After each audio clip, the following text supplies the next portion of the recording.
Le Vibes, tous les vendredis, 22h minuit, sur Radio 2M. Tu veux pas parler, Hicham? Non, j'attends que tu parles, parce que moi j'ai parlé 2 fois là pendant que tu n'étais pas là. J'ai fait le lancement, mec. C'est pas cool. Moi je vais parler à votre place. Ah, Salam alaikum. il est là. Siniro marhaba bik. Allah hafdak. Comment C'est tu vas? gentil. Alhamdoulilah, on est là. Désolé pour le retard. Là, j'ai eu un petit souci de transport.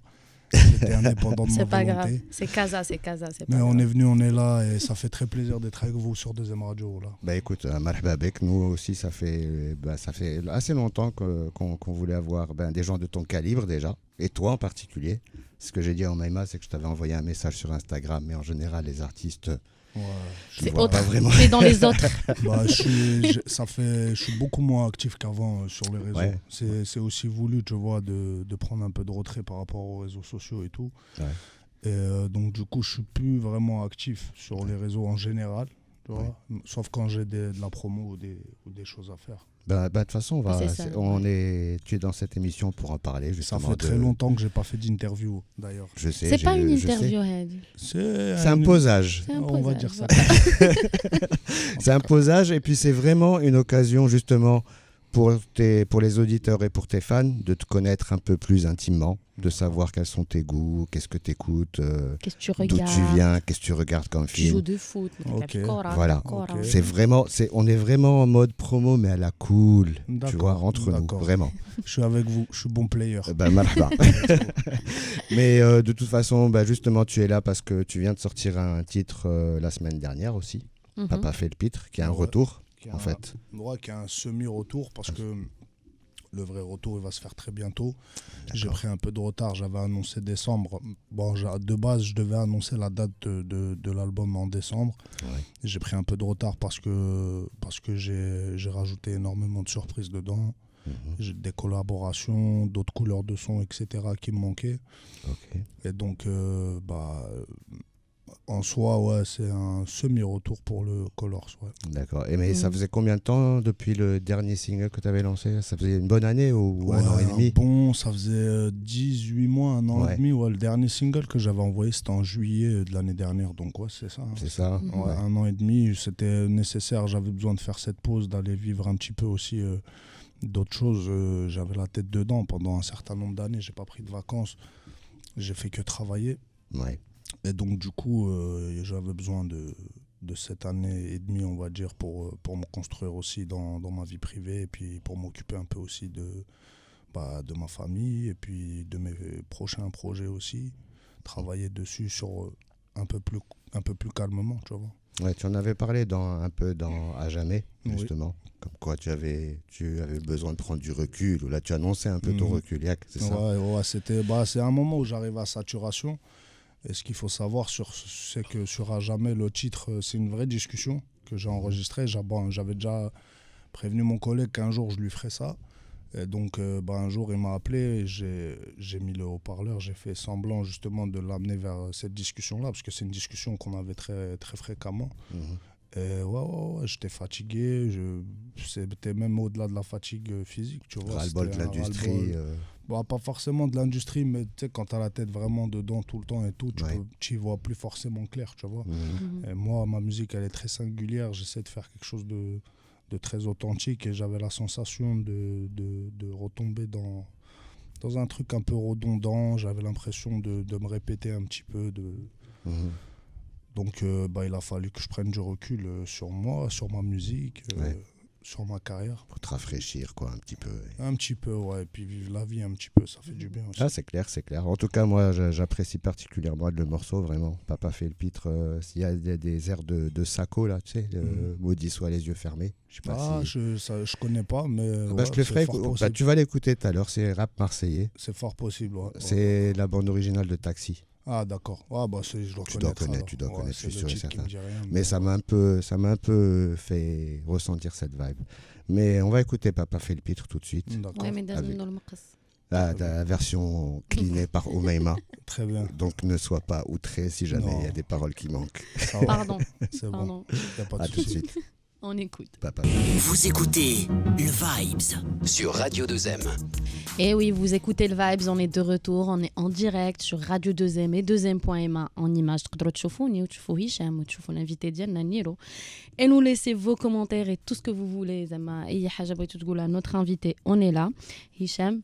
Oui. صافي غير كنتشيكي لا تكون متي ولا شي حاجة, you never know. Je suis là. Tu es là, d'accord. Merci. Alors revenons à notre invité. J'ai eu Badr, Ouais. grâce à Badr. Oui. Badr, Ouais. D'ailleurs, grand salam à lui. Ouais, grand salam à Badr, c'est Ouais. de la pression toute la semaine juste pour t'avoir. Ouais, Mskin, il est même pas ici. Du coup, il a écrit un petit texte, un article normal pour me donner un peu des highlights et tout. D'accord. Et tu as commencé les débuts dès le 2010. C'est ça. Longtemps avant, mais officiellement. Officiellement, c'était en 2010. C'était comment les débuts officiellement 2008-9, ouais. Yak. Officiellement, après, j'ai commencé très jeune la musique. Hein. J'ai commencé, j'avais, je sais pas, 10, 11 ans. 10, 11 ans. T'étais déjà en France à ce moment-là. Ouais, il est parti à l'âge de 8 ans, je pense. Je suis arrivé en France à 8 ans. Je suis né en France. Hein. Je suis né en France, j'ai grandi en France jusqu'à 3 ans. J'ai passé 5 ans ici au Maroc. Où ça? Où ça, au Maroc? Ouais, c'est ça. Vers Canétrage aussi. Ouais, à Belqseri, à côté de Souk l'Arba. Ok. Je suis un Ghirbaoui, je suis dans les terres. Tu as eu le choc culturel après. Choc, non, mais oui, j'ai pu constater la différence entre Belqseri et la France. Ouais. Mais j'ai pu aussi constater la différence de culture, la différence de mentalité aussi. Bien sûr, ouais. L'éducation. etc. Ouais, bien sûr. C'est deux mondes complètement différents. Moi, j'ai grandi en plus au Maroc à l'époque du grand Hassan II, tu vois. Ouais, donc, même le Maroc a vraiment évolué depuis cette période-là, tu vois. C'était quelle année où tu es parti? Je suis parti, moi je suis arrivé en France en 95 ou 16, je crois. Ouais, 95, le courant 95. Ok. Wow. Ouais, ça fait quand même longtemps. Ouais, ça fait longtemps. ما تقولش شحال كان عندي من عام. Non. Ok, ما نقولكش. Ouais, donc j'ai pu faire le constat des différentes cultures, etc., de la différentes manières de penser, d'éducation, etc. Ouais. D'accord. Et donc, tu as commencé, on était à comment tu as comment commencé? J'ai commencé 10-12 ans, c'est très tôt. Ouais, mon père, quand j'avais 4-5 ans, comme ça, il était venu ici au Maroc, il m'avait ramené un petit piano, comme ça. Donc ça a été vraiment mes premiers contacts avec la musique. C'était pour moi c'était un jouet le truc, tu vois. Donc j'essayais de reproduire les hits de l'époque, les mamies, les Khaled, tout ça. T'as vu du rail? Ouais, ça a commencé par ça. Merci beaucoup. À l'oreille. Ça a commencé par ça à l'oreille, ouais. J'essayais, j'ai pas vraiment eu de cours ou quoi. On m'a jamais vraiment appris la musique. Je l'ai appris à mon insu, on va dire. Mais ouais, ça a commencé par ce petit clavier. Et après, je suis arrivé en France. Il y avait un petit centre culturel au quartier.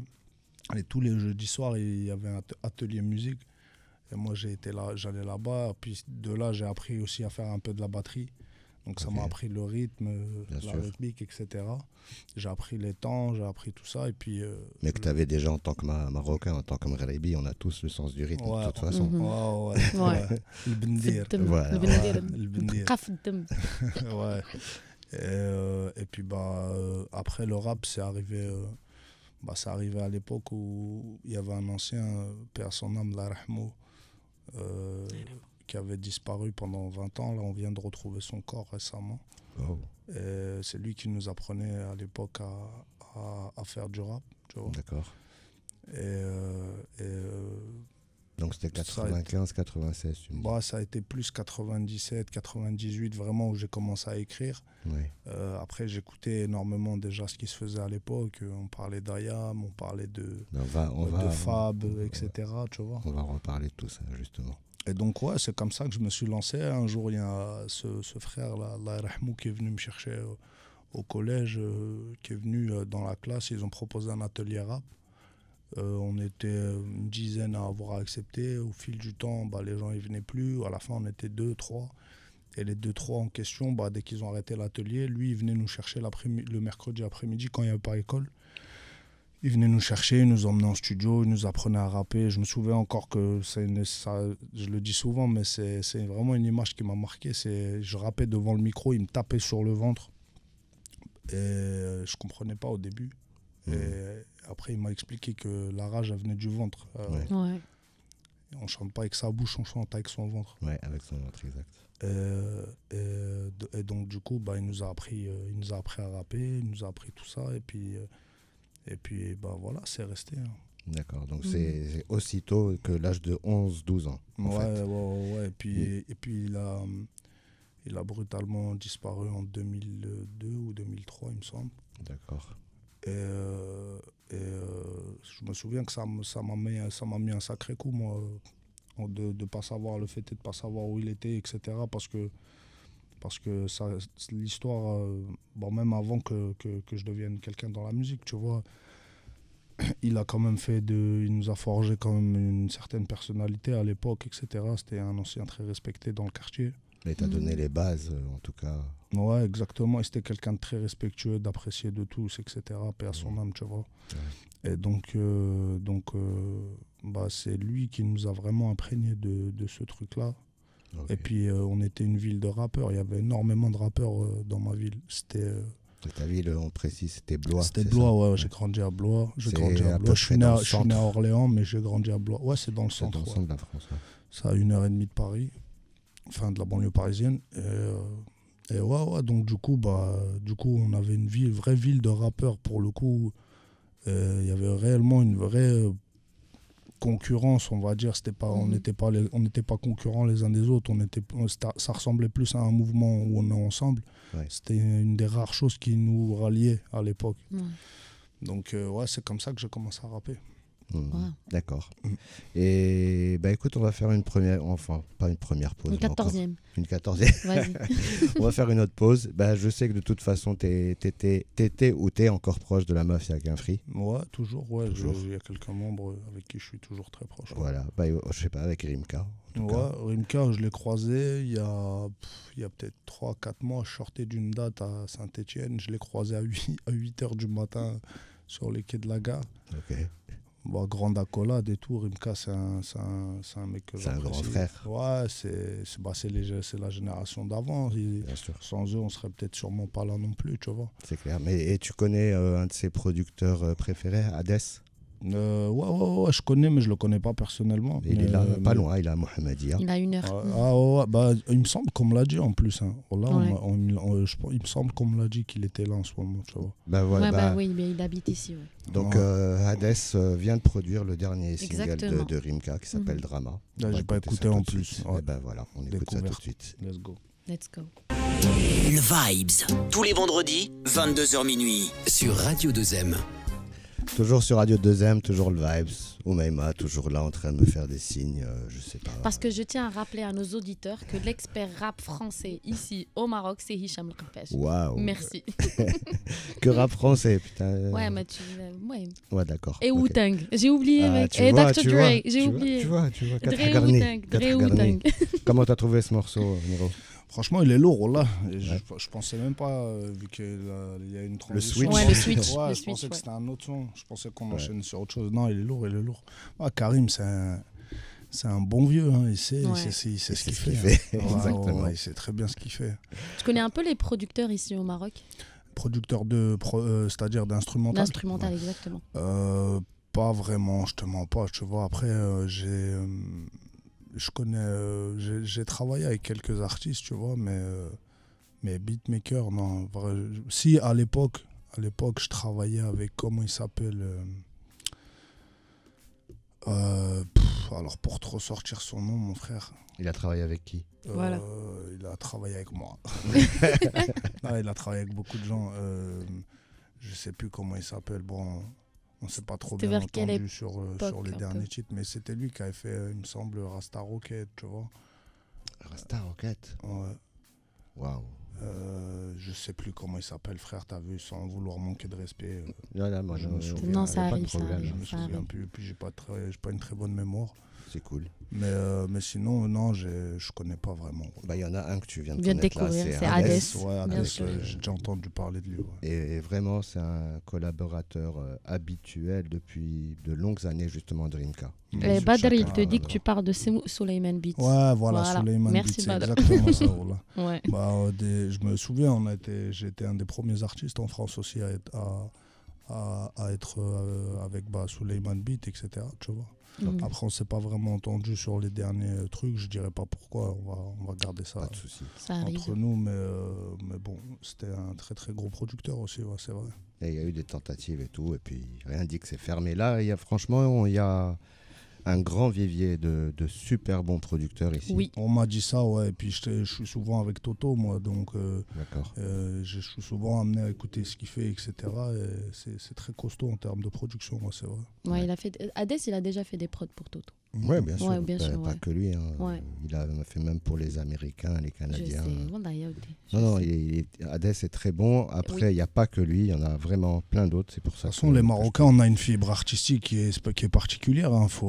On va pas se mentir, tu vois. Il n'y a qu'à voir les artistes qui émergent. On a vraiment une fibre artistique qui est propre à nous, tu vois. Ouais, je sais. On m'a dit que tu es un peu fan, t'as aimé un peu Abdou et Vargas. T'as écouté un peu. Abdou, c'est le nouveau un peu rap drill de Knetra. Oui, on m'a fait écouter, Ouais. fait écouter. Moi, celui que j'aimais bien de l'époque, c'était Dizzy Dross à l'époque. Ah ouais. Ok. Ah ouais. En plus, subhanallah, cette semaine, j'arrive à l'hôtel, je vois que son petit frère il travaille dans mon hôtel. D'accord. J'ai trouvé ça marrant pour l'anecdote. Ok. Mais ouais, j'aime beaucoup ce qui se passe au Maroc. Tu vois, après, je saurais pas te dire les noms précisément parce que je suis nul. J'oublie jamais un visage, mais les noms, Ouais. c'est une catastrophe. Ça arrive. Mais je suis souvent amené à écouter, tu vois, au travers de Toto, au travers de Louind. Je sais pas si vous connaissez. Bien Mustafa sûr, Louind. Louind. Non, bien sûr. Gros salam à lui, d'ailleurs, ce fou. Ouais. Mais ouais, j'ai déjà bossé avec eux, donc je suis souvent amené à écouter. Ils me font écouter des artistes locaux, etc. Et ça tue, je kiffe ce qui se passe pour de vrai. Comme Ah. Snor. Snor, Apparemment, c'est incroyable. Ouais. Snor, c'est C'est Kenny un West. Space. Snor, c'est Kenny West pour moi. C'est du même niveau, tu vois. Ok. Excusez-moi du peu, mais quand j'écoute Light, tu vois, je vous ai donné le morceau dans Ouais, la liste. ouais, on l'a. On va l'écouter tout de suite après. C'est... Plus les visuels et encore une fois. Exactement. Ouais, Ouais. visuellement même, je trouve que visuellement même, ils ont vraiment des idées de ouf ici, tu vois. Mhm. T'as vraiment la sensation qu'ils font de grandes choses avec pas grand chose, tu vois. Exactement. C'est une des choses qu'on pourrait leur envier aux Marocains, tu vois. Cette débrouille Ouais, à toute épreuve, tu vois. Ouais. Et j'ai regardé les clips de Snor, franchement Snor, ça a été vraiment une grosse révélation pour moi, pour de vrai, tu vois. Et je lui ai fait savoir même carrément et tout. Mais je connais aussi Tanier, tu vois, j'ai bossé avec Tanier aussi. Ok. Ouais. Et je trouve, j'aime bien ce qui se passe. Pour de vrai au Maroc, j'aime vraiment beaucoup ce qui se passe en ce moment en termes de musique, tu vois. Et t'écoutais un peu ce qui se faisait avant aussi À part Dizzy Dross, moi après t'as vu, je te mens pas. Big, tu connais par exemple Big, ouais, bien sûr. Ok. C'est un monument, Big. Au Maroc, à un moment, c'était limite que lui, tu vois. Ouais. Tu venais, on parlait d'un rappeur, on te parlait du Big, tu vois. Ouais. Ouais, du Au Mgharbat Maroc, en El tout Mout, cas, exactement, ouais. à l'époque. Et Ouais. moi, à l'époque, Dizzy Dross, comme je te disais tout à l'heure, c'est un peu l'artiste que j'appréciais au Maroc, tu vois. Mais je trouve que le rap d'avant, il allait beaucoup moins bien avec Derija, tu vois, plutôt que maintenant c'est très musical, c'est très ouvert, donc du coup ça rend le truc plus simple à écouter, tu vois. Exactement. Mais c'est même plus ouvert en termes d'expression. d'audience et d'expression. Ouais. Tu vois, Et puis même la jeunesse, elle a évolué de ouf ici. Hein, tu vois. C'est clair. Avec Internet, etc., ça a vraiment ouvert, ça a vraiment créé quelque chose de très de très créatif, tu vois. Ouais. C'est clair. Et puis tu as aussi, vraiment, on est passé de l'underground dans les années 2000 2000, exact, Voilà. avec Mgharbat El Mout, Beto Khal et tout, Voilà, à et l'époque. à Un truc vraiment beaucoup un plus- mouvement mainstream. Beaucoup Un mouvement plus mainstream populaire, avec ouais. un switch de... C'était à peu près un switch de Hliwa. à Ouais, l'époque. c'est C'était à- plutôt à cette Hliwa, Ouais, Hliwa vers les cette 2014, génération-là, 2015, les ouais. Hliwa, tout ça, Ouais. Shayfin, tout ça, ils ont contribué énormément à ça, tu vois. Ouais, C'est la exactement. vérité. J'entendais parler d'eux en France, moi, déjà, tu vois. Ouais. Et comme déjà, en France, je suis pas vraiment trop dans le mouvement. Moi, c'est ce que je découvre, on me le ramène sur la table. Je suis plus comme avant à traîner, à chercher, tu vois. J'ai énormément de responsabilités aussi dans ma vie privée, dans mon travail, etc., qui font que j'ai pas forcément le temps, tu vois. Mhm. Mais tout ce qu'on m'a apporté, en tout cas d'ici, tu vois, en France, je pétais un câble, tu vois. Je me disais, mais ça a évolué de ouf, en vrai. Ouais. Franchement, content d'entendre ça. Exactement, Non, franchement, et puis moi, exactement, surtout, c'est moi le premier à qui ça fait plaisir, tu vois. J'aimerais bien que ça, quand je vois mon pays se développer, peu importe dans quelle direction. Comme quand la je- Coupe du Monde. Comme la Coupe du Monde, bah, j'y étais, j'étais au Qatar, moi, c'était incroyable, tu vois. J'étais le premier à aller là-bas, obligatoire. Tu vois ce que je veux dire? J'aime voir mon pays évoluer, j'aime mon peuple, j'aime mon roi, j'aime mon pays, voilà. Ben, franchement, Ça fait ça fait plaisir. plaisir. Et puis nous, on t'aime aussi. Donc, Amour encore une partagé, fois. amour réciproque. On va écouter Yes. Snore, Lights. Light. Ok, Ah Snore, ouais. force à toi, frérot. Ouais. Continue à tout arracher, voilà. À tout de suite. À Yes. toutes. On est de retour, on est là, là عاوتاني انا أميمة معنا هشام et l'invité ديالنا Niro of Ouais. course l'artiste avec capital letters نقولوا ouais franco-marocain rappeur français et tout moi streamer j'arrête pas de dire aux gens de streamer parce que j'adore dire ce terme ouais il faut streamer من الآخر. On est en direct sur Radio 2M et 2M.ma d'abord je vais checker vos commentaires vos messages et tout Et sur Facebook. ouais c'est Facebook 2M.ma Radio 2M D'accord. c'est que Facebook. Ok. Merci. Vas-y. Enchaîne.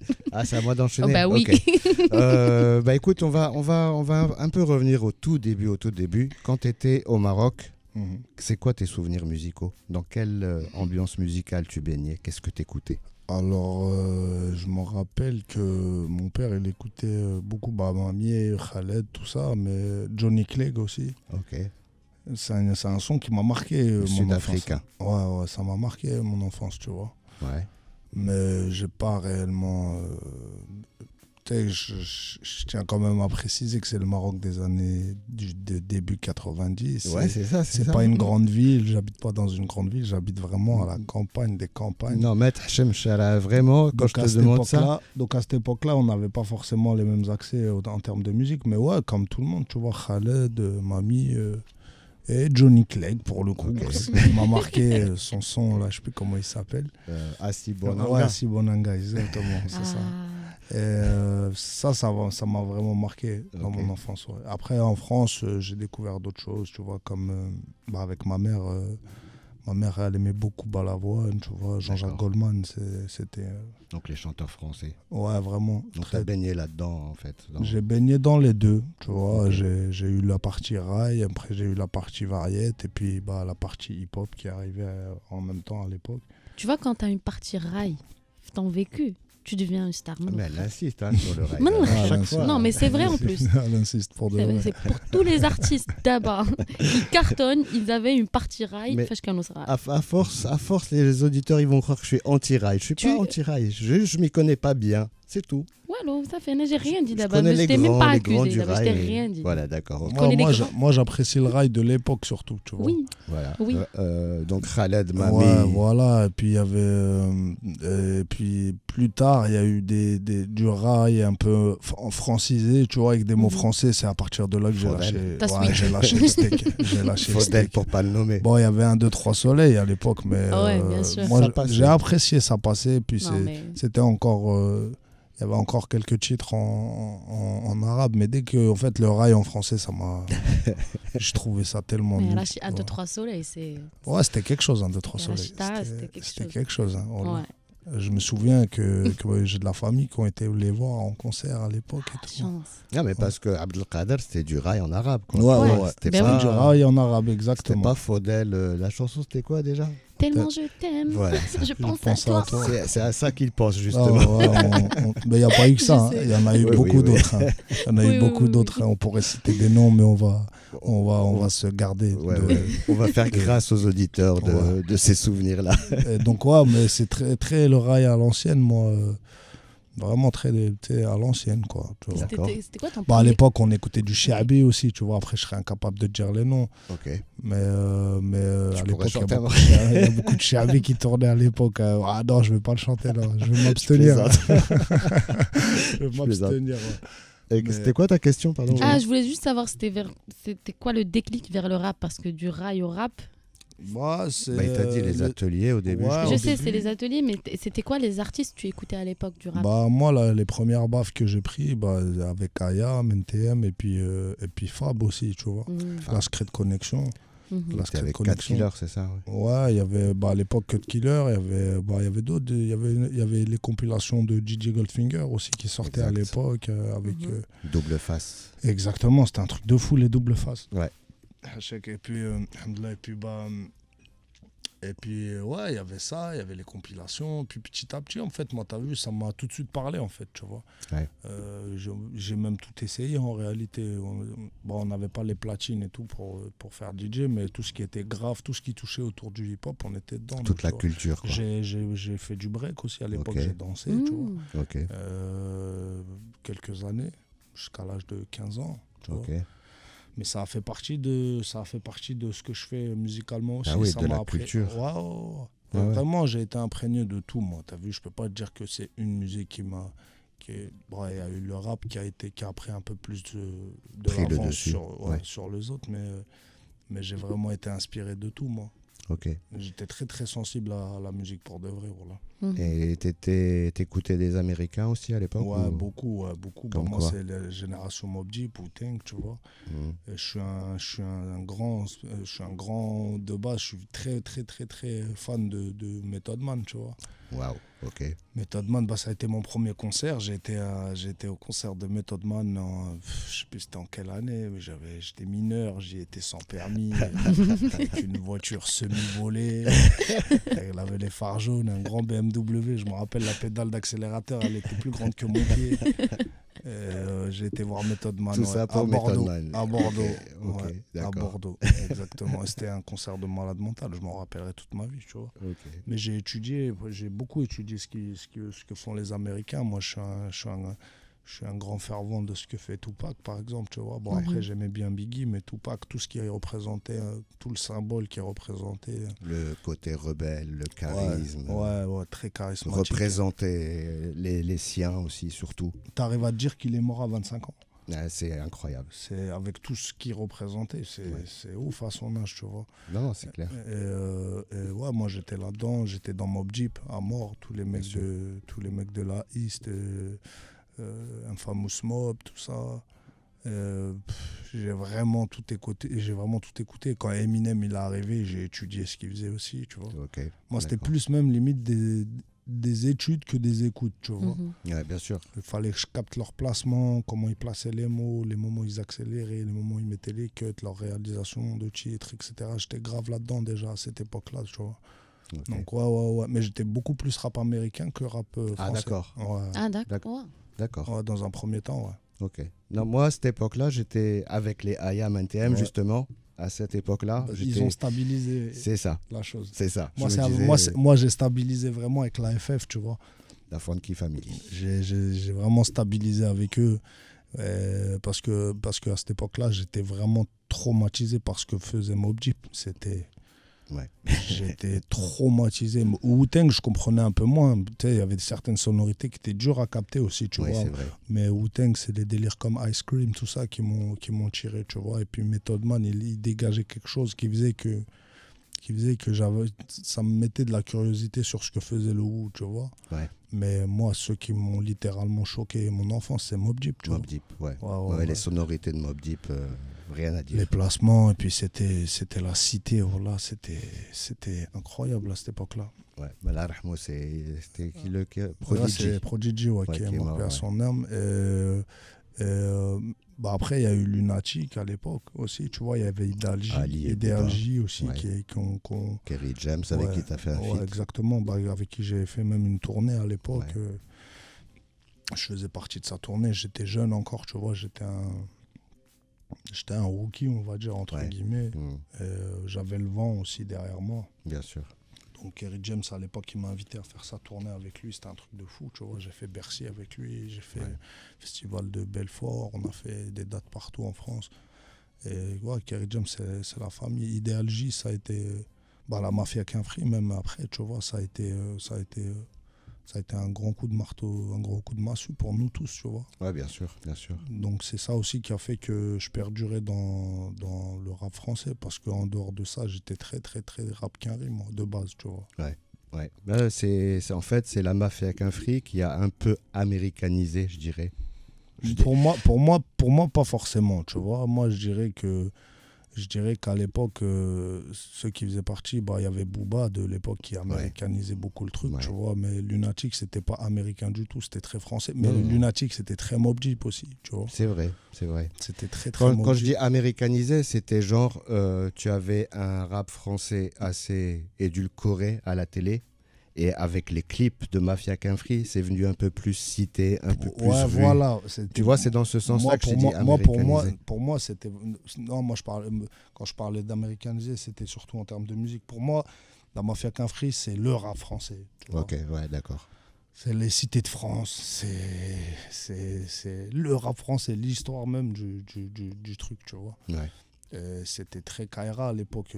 La Mafia Quinfri, c'est le groupe le plus Kaira qui a pu y avoir, qui symbolise le plus la rue. Pour moi, c'est Mafia Quinfri, tu vois. Mais eux, ils ont ramené vraiment ce truc cité de France, rap français, tu vois. Avec Karim, Rimka, tout ça à l'époque. Et puis Arsenic. même avec Persona, avec DJ Mehdi, la Rahmo, tu vois, qui a ramené une couleur aussi un peu différente, un peu, tu sais, du rap, c'était pas du tout américain ce qu'il faisait. Ah non, lui, il était en avance sur son temps. Ouais, il était déjà un peu électro. Tu connais DJ Mehdi? Persona, c'est lui qui a fait, même Tonton du Bled, qui est pas électro, mais c'est lui. Ouais. Il a fait énormément de gros morceaux et comme il a dit, c'était une mouvance un peu électro. Mais il était très respecté dans le milieu électro. Ouais, une fois, j'ai rencontré Kavinsky, j'allais faire un festival, je sais plus où, dans le train, j'ai rencontré, il avait un tatouage de DJ Mehdi, tu vois. Ah d'accord, ok, à ce point. À ce point, ouais. Non, c'est vrai, il était vraiment respecté, même dans son milieu électro, il était extrêmement respecté. Et puis ça commençait vraiment à passer le cap dans l'électro, ça commençait vraiment à devenir très costaud. La French Touch. Ouais, réel, réel, un très très respecté DJ Mehdi Persona, tu vois. Ouais. Donc du coup, pour moi, la Mafia Quinfri, c'était très rap français. Ceux qui essayaient de faire du rap un peu américain à l'époque, ils se cassaient la gueule, tu vois. Parce que la mentalité, elle se prêtait pas à ça, tu vois. Comme qui, tu peux nous sortir un ou deux noms? Un ou deux noms qui faisaient un peu du...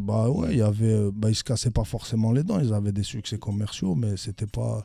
je peux te sortir, je sais pas, moi, il y avait...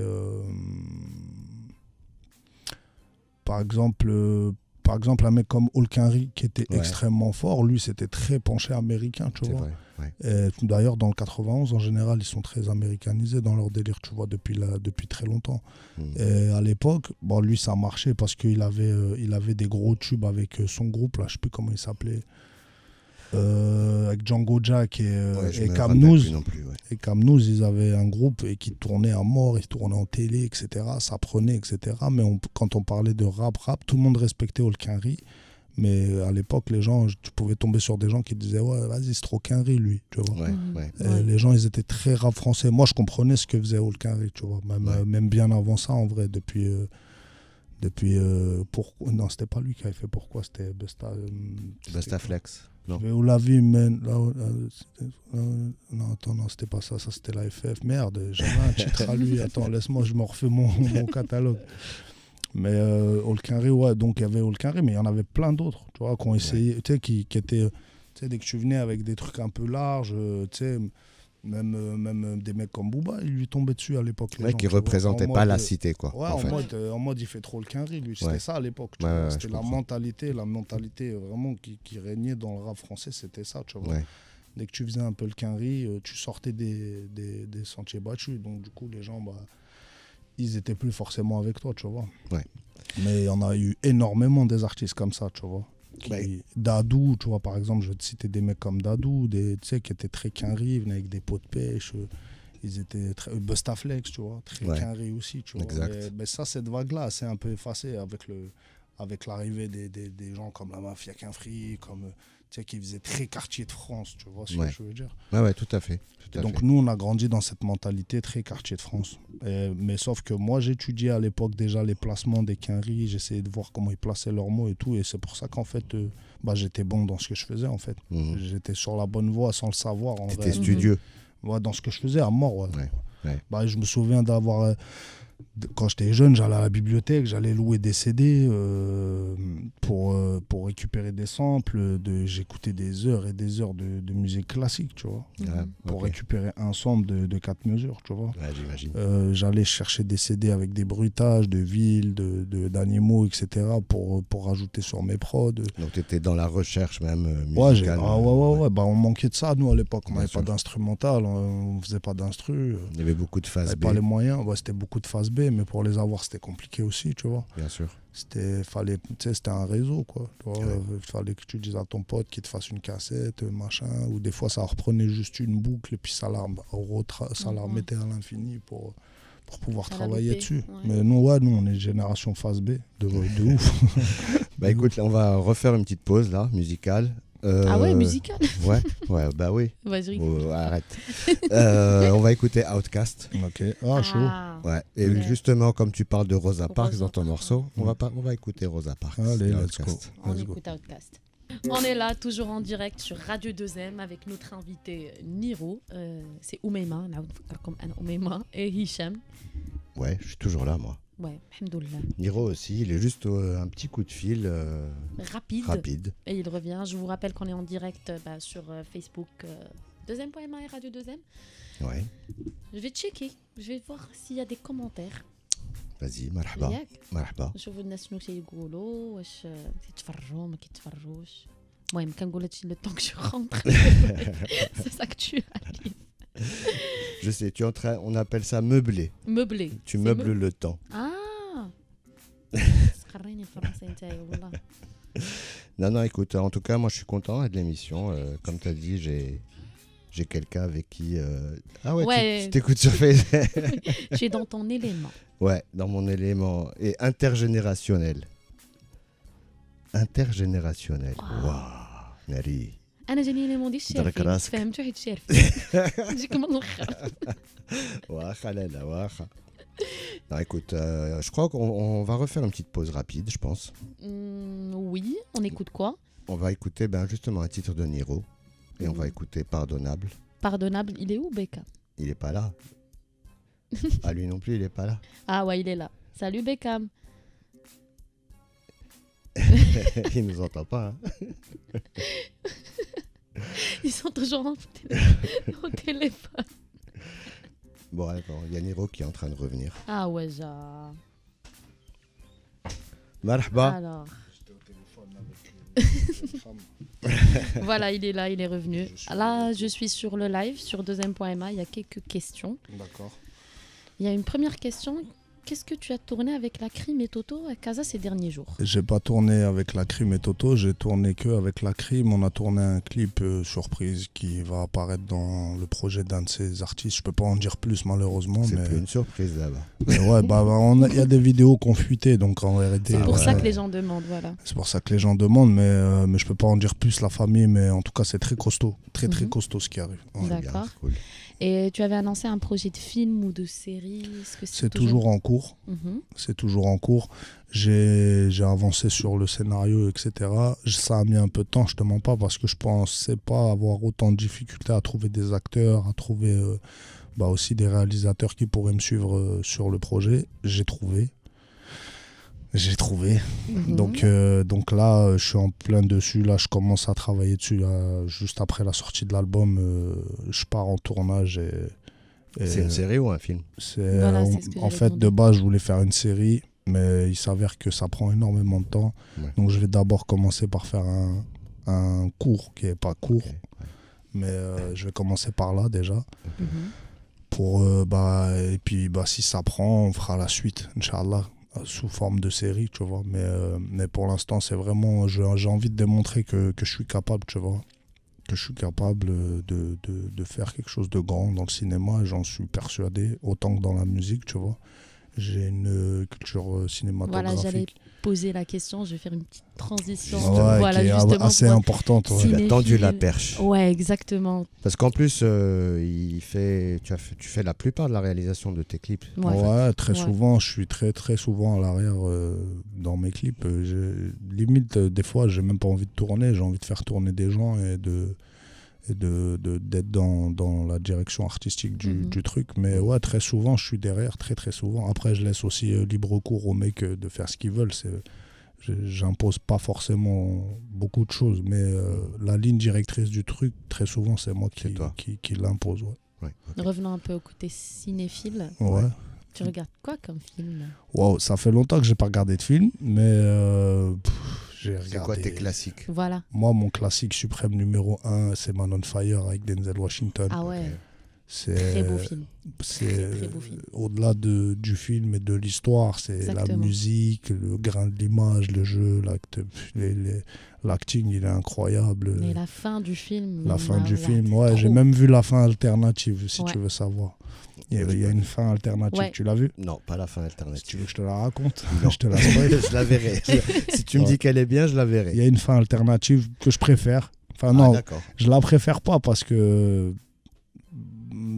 Si, je la préfère parce que Voilà. je suis revanchard. Ok.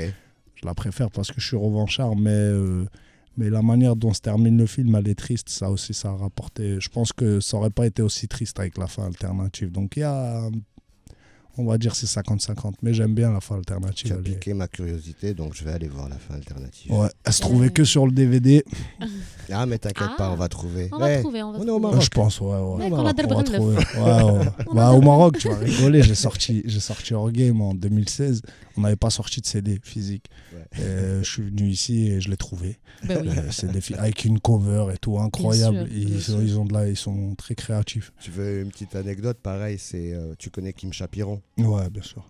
Voilà, il était venu avec la caution au Mhm. festival du Boulevard. T'as entendu Ouais. parler? Non. Je t'en Non. parlerai un peu plus parce qu'il faudrait que tu viennes jouer. Bien sûr. C'est Inch'Allah. le pionnier des musiques urbaines au Maroc. Exactement. D'accord, ça je savais pas. Vraiment. Donc voilà, et je te dis, Kim Chapiron était venu à ce moment-là avec la caution, on traînait ensemble, et je le présentais à mes potes en leur disant, ouais, c'est lui qui a fait Shaitan. Mm. Et lui, il disait, mais comment vous avez vu Shaitan? Il n'est pas sorti au cinéma ici. Et tout le monde disait, bah ouais, on l'a acheté à 10 balles. Tu sais, genre, Ouais.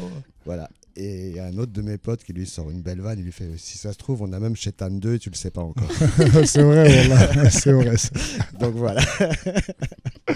Donc Bah, pour moi, te je me dire rappelle. comment on est fort. Ouais, je me rappelle, j'étais mort de rire. Je suis parti voir le vendeur, j'ai parlé avec lui. Je lui dis, ça va? Il m'a dit, ouais, ça va. Je lui dis, tu sais que tu me donnes de l'argent? Mais non, moi, je suis très content là, qu'il y ait une économie parallèle comme ça qui permette Bien de sûr. vivre à des Ben oui, familles. bien sûr. Excusez-moi, je vais me mettre en silencieux. On n'a pas entendu. Et pour continuer dans le cinéma, mis à part Man on Fire. Mis à part. Mis à part Man on Fire, est-ce moi, que Niro, ça vient de Niro ou non, du tout. Ça vient de Nordin. Ça Ben vient de Nordin. D'accord. Ça vient. Je sais pas, je sais pas. Non, il y en a qui me l'ont sorti. Ouais, là, ouais. Ouais, tu vois, c'est pour ça que je te demande. Attendez, je réponds parce que je veux pas vous dire c'est qui, sinon je vais vous déclarer que c'est un des featuring de mon album. D'accord. Excusez-moi, parce qu'il est en studio à Paris, donc en même temps je dois gérer. Mais elle est, et donc puis je- s'il passe par là, c'est Khalid, ton si là. tu peux zoomer sur la caméra pour voir avec qui il On va parle. cacher. T'inquiète, on peut pas voir. Ouais, en cinéma, j'ai regardé un peu tout, la famille Rolla. Moi, t'as vu, je suis de l'époque de Tarantino. J'ai regardé tous les films. Comme Hicham, Zama, Tous vous les êtes films tous de les deux. l'époque, Les Affranchis, Les Incorruptibles, tous ces classiques-là, Le Parrain, Les gros etc. classiques. Mais j'aime bien aussi, dans mon top 5, il y a un film qui est un peu plus récent. Bon, il est pas si récent que ça, mais C'est lequel? c'est Law Abiding Citizen. Of course, yes. Incroyable. Tu connais pas? Lucky Number Slavin, tu connais? Bien sûr. Oui, Lucky ça, Number je le connais, Slavin avec bien Bruce sûr. Willis, ça, Ouais. c'est des trucs que j'aime bien, tu sais, des trucs un peu hors cadre, un peu décalé, tu vois, et c'est un peu de l'humour noir. Bah moi je suis Snatch, hein, génération Snatch. Donc ouais, non, Richie quoi? Richie Guy, c'est ça? Richie Guy. Le réalisateur, ouais, c'est Richie, Ouais. ouais, je crois que c'est ça. Hein. Ouais. C'est ça. Après, je serais incapable de te donner les noms des réals et tout. Par contre, je me suis arrêté à Tarantino et à Luc Besson. Baraka. Non, Mais- tu connais Coppola, Scorsese. Ouais, bien sûr, ça va. Scorsese, ouais, ça va. Je suis dans celle-là. Mais moi, je suis un très, très, très, très grand fan de Denzel Washington, par exemple, tu vois. Ok. Plus récemment, le dernier truc, moi, qui m'a vraiment baffé, c'est Peaky Blinders. Bien sûr, la série. Ouais, la série Peaky Blinders, incroyable. Je sais plus comment il s'appelle, l'acteur qui joue le juif dedans, là. Comment il s'appelle Je l'ai pas encore vu, Peaky Blinders. il joue The Legend. T'as pas vu Peaky Blinders? Pas encore. Il y a tellement de choses à voir. Je quitte l'émission. Wallah, moi aussi. Ouais, Yallah, on part. comment on parle, on Wallah. laisse tout seul. C'est incroyable. Non, Il n'y a pas de souci, excusez-moi. Peaky Blinders, c'est merde. Merde, l'acteur qui a fait The Legend aussi. The Legend, Qui joue ah les oui. jumeaux, là. il joue Oui, les oui. jumeaux. Ouh là là, qui a fait Mad Max. Je sais plus. Attends, ouais, il me semble. C'est lui qui a fait Venom, tiens. Venom. Voilà. Comment il s'appelle? Je vais te dire. Attends, tout de suite. Attends. Tom. Non. Ouais, Tom Hardy. Murphy ou lequel? Tom Hardy. Merci. Ah oui, Tom T'es mon Hardy. frère, t'es Tu mon vois? frère. Ouais. Heureusement, le prénom il est revenu. Tom. Incroyable. Merci, Batallah. Pour moi, c'est incroyable. Parce que pour moi, c'est l'un des derniers grands acteurs. C'est lui. C'est une Très dinguerie. bon, Tom Hardy. C'est une dinguerie comment il joue. Ce Ouais. mec, C'est le Venom, ouais. surtout dans quand tu vois les différents rôles qu'il a, c'est une dinguerie. Mais dans Peaky Blinders, mon frère, c'est Batman aussi, il a joué à Batman. C'est Bane. ouais. Oui. Dark Knight Rises. Ouais. C'est Bane. Je kiffe. Tu sais, tout ce même dans ce qu'il fait dans les Marvel et tout, c'est. Mais quand il joue des rôles, quand il joue des rôles comme ça, Macho. faut aller voir. Ouais. Son rôle dans Peaky Blinders, c'est vraiment. Dans une Mad Max aussi, dinguerie. il est Ouais. incroyable, justement. J'ai pas vu Mad Max. Dans le ça m'a- reboot. ça m'a pas forcément attiré. Déjà, j'ai pas été forcément un grand fan de l'original, tu vois. Bah, celui-là, je pense que tu aimerais parce que déjà, c'est plus moderne. J'ai vu des extraits, attention. J'ai vu Franchement, il est pas mal. en réel, et tu sens qu'il y a du budget, tu sais. Et Mais... il y a de l'action. Ouais. C'est bien filmé. Et franchement, les acteurs sont très bons. Ouais, ça m'a jamais trop tenté, je te mens pas. Ok. Si j'ai l'occasion, je jetterai un œil. Ouais, mais... si tu as l'occasion, bien sûr. Mais c'est pour te dire, Tom Hardy, c'est une dinguerie. Tu vois. Ouais. Pour moi, c'est un genre de nouveau Denzel Washington, tu vois, un genre de Ouais. nouveau Robert De Niro. Ouais. Et il ramène vraiment quelque chose de frais, tu vois. Et Denzel, c'est le gars qui revient dans chaque émission. Hein. Ouais, Mm. toujours. Tout le monde. Denzel, c'est quoi le film c'est moi qui vais te poser la question. C'est quoi le film de Denzel qui t'a le plus choqué? Choqué, je dirais pas choqué. Enfin, ouais, qui t'a le plus marqué. Training Day. Training Day, Training ouais, c'est Day, quelque ouais. chose. Ouais, c'est Ouais. quelque chose. Moi, Training Day. il m'a marqué dans John Q. Oui, aussi. John vrai. Q, c'est une vrai, c'était, dinguerie. Moi, ouais. c'était Et Man dans on Man on Fire. Fire, ouais. Man on Fire, je l'ai regardé 14 000 Dans fois. Hurricane Ouais. Carter. Ouais, Hurricane boxeur. Carter aussi, ouais, C'est c'est un vrai. très bon Mhm. rôle. De toute façon, à chaque rôle qu'il a touché, lui, il a fait mal. Hein. Voilà. Ouais, non, Training c'est Day, clair. je me rappelle quand c'est sorti. Training Day, c'était classique. énorme. Ouais, c'est un classique. C'était énorme. C'était énorme. C'était le côté urbain, mais avec les moyens d'Hollywood, quoi, tu Ouais. vois. Et puis il envoie, tu sais, même Grave. comment il s'exprime, comment il se tient, c'est une dinguerie. Non, Denzel Washington, faut respecter le boug. Hein. Voilà. Je suis d'accord. Ouais. Et en français, qu'est-ce que tu connais en cinéma français que Cinéma t'aimes bien? français, je suis pas réellement branché, je vais pas te mentir, mais les derniers films, moi le film qui m'a le plus marqué en français, c'est La Mentale, avec Ok. Samina Seri. Tu vois. Samina Seri. Ouais. Je trouvais que c'était très cohérent avec la réalité, tu vois. Mhm. Ça symbolisait beaucoup une partie du délire en France, tu vois. Il y a le délire très mafia, Ouais. tu vois, la pègre. Et je trouvais que c'était archi bien retranscrit dans La Mentale. C'est un de mes films phares. Moi, je suis très, très friand de ce que fait Samina Seri de base, tu vois. Mhm. D'accord, dans Taxi aussi. Donc. Ouais, Taxi, après, c'est plus mainstream. C'est un rôle léger. C'est beaucoup plus populaire, etc. Mais La Mentale, vraiment, c'est un des derniers films qui m'a... Et La Haine qui m'a choqué. La Haine, j'ai trouvé ça cool, tu vois, c'est un classique. Sans tu plus. Vois. Mais non, ça, en fait, il était nécessaire, ce film, pour moi. Tu vois, ça symbolise les cités de France d'avant. Tu vois, la mentalité qui allait avec, etc. Pour moi, c'est plus un tableau qu'un film. Tu vois. Plus une photo de l'époque. Ouais, voilà, c'est plus quelque chose qui a marqué le temps. Et Kassovitz, il a fait un truc de fou à l'époque, tu vois, en noir et blanc. L'histoire, elle n'est pas ouf en soi, tu vois. Mais, les dialogues sont ouf, par contre. Mais les dialogues sont ouf, tu vois. Et j'ai fréquenté Saïd Tagmaoui à l'époque, qui me parlait beaucoup de ce film, etc. Je lui disais que pour moi, c'était plus un symbole qu'un film, en fait, tu vois. C'était plus, poser une image sur une réalité, tu vois. Ça ressemble un peu à un reportage, on va dire, tu vois. Non, c'est vrai. Puis, comme tu dis, le côté noir et blanc, justement, le fait que ce soit sur une journée, c'est vrai que c'est limite un reportage. C'est limite un reportage, Bah, à l'époque, il y avait d'autres films, comme ça. Il y avait Rai avec Samina Seri à l'époque. Il y avait Ma Cité va craquer aussi. Il y avait une super bande originale. Ouais, la bande-son, c'était incroyable de Ma Cité va craquer. C'était incroyable, avec les X-Men, tout ça. C'était un truc de fou. X-Men. Ouais, c'était un truc de fou. Quand j'étais pas née encore. Mais il y a des films, bah après, c'est un peu particulier, mais moi j'ai tout regardé, tu vois. C'est arrivé près de chez vous, tu connais? Ouais, bien sûr, avec Benoît Poulvord. Benoît Poulvord, pour moi, c'est un génie, tu vois. C'est de l'humour noir d'Yalsa. C'est extrêmement noir comme humour, j'ai envie de te dire. C'est un des films les plus marrants que j'ai vu, moi. Et je le mets à des potes à moi, ils captent pas, tu vois, mais j'ai 2-3 potes à moi qui m'ont mis dedans. Ils le connaissent par cœur. Et c'est un film de... Tu l'as déjà vu? Non. Wallah, tu vas le voir, tu vas me dire, mais il est malade ce mec. Ah non, mais tu vois qui c'est Benoît Poulvord? Oui. Tu vois? Donc, imagine-le lui en train de faire un quasi-documentaire et soit de tuer des gens. Et il t'explique en fait, il joue un tueur en série. Ah, mais spoilez pas. C'est pas un spoil. Non, c'est pas un spoil. On te met dans le contexte. Voilà, je te lis le sinon. C'est un tueur en série. Et dans le film, il fait un documentaire sur lui, en fait. Il a une équipe de tournage qui le suit, mais petit à petit, l'équipe de tournage... Et il explique. Comment tuer un nain, comment tuer une vieille, comment tuer un arabe. Voilà. Il est un peu raciste sur les bords, tu sais. Mais c'est un racisme pas fait exprès, tu sais. C'est un racisme très, très bas, tu sais. Avec des idées préconçues et tout, exactement. Mais il se prend pour un poète un peu, tu sais. Voilà. Donc il s'arrête, il te fait des poésies, et puis eux tous ils font semblant que c'est bien alors que ça pue la merde en fait.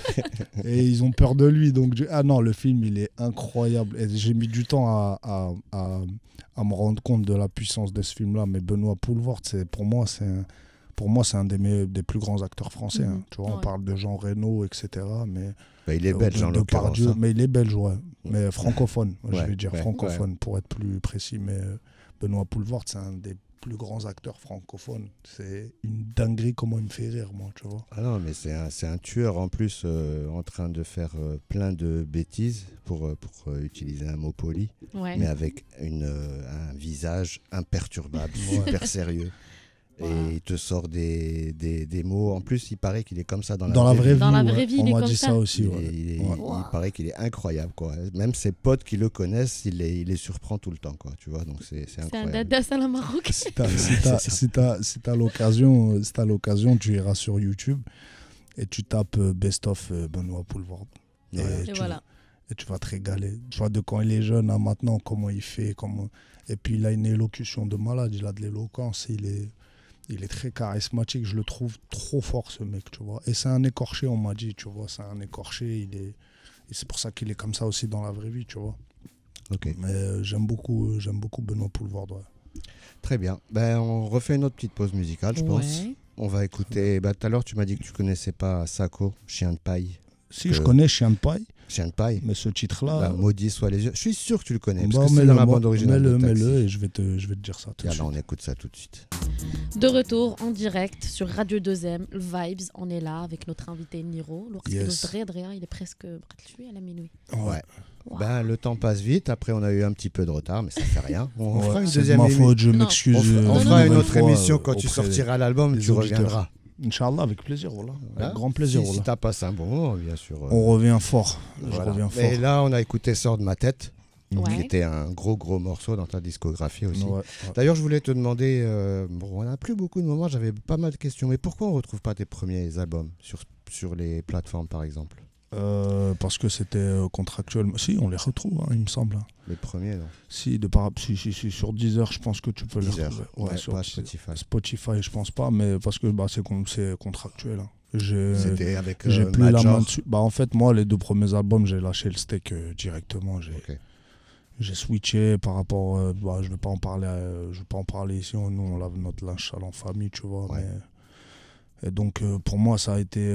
J'ai plus le regard dessus sur mes 2 premiers albums. Contractuellement, c'était un bordel, etc. Donc là, maintenant, là, je suis en train de me remettre dessus pour récupérer les Pour masters. récupérer, voilà. Inch'Allah, je vais essayer de faire ça là au plus vite, tu vois. Ouais.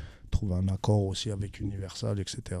C'est ça. Mais j'imagine que ça t'avait servi de leçon à l'époque de savoir est-ce que je dois signer avec les majors, est-ce que je dois faire mon truc. En fait, à l'époque, on n'était pas forcément conscient des formes de contrat, on n'était pas conscient de ce qu'on signait aussi, tu vois, que ce soit moi ou Street Lourd à l'époque, tu vois.